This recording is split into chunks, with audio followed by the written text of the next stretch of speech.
When I found that I was selected to be a part of this, first of all, let's go back a little bit.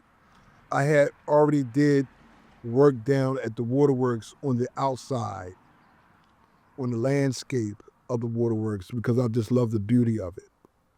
The, the architecture just sings to me, and the landscape just sings to me. And I was down there early as 2011, and when I got a chance to go inside it to see the internals of the space,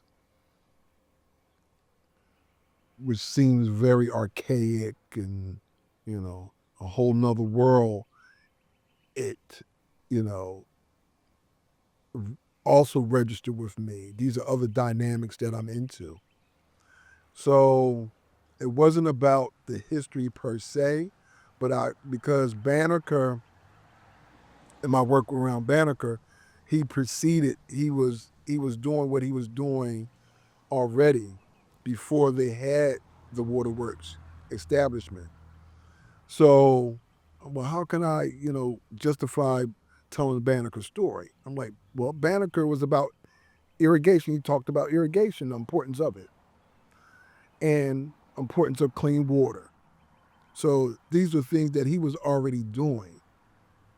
Then, 100 years later or 80 years later, what it was, whatever the time frame was, when they established the building, I said, well, we could talk about that a little bit.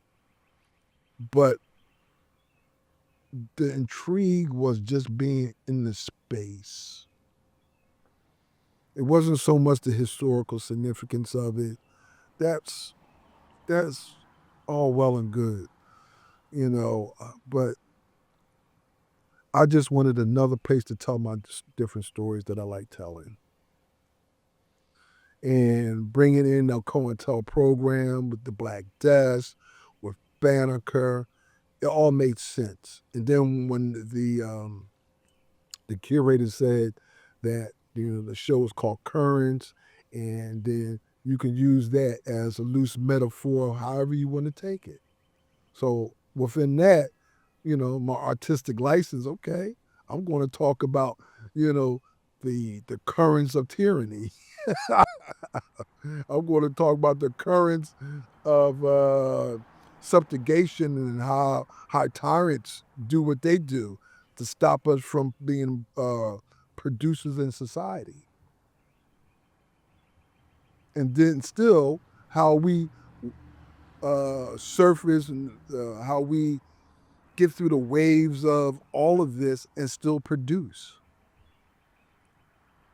Because all the stuff that Banneker went through and everybody else, we still producing.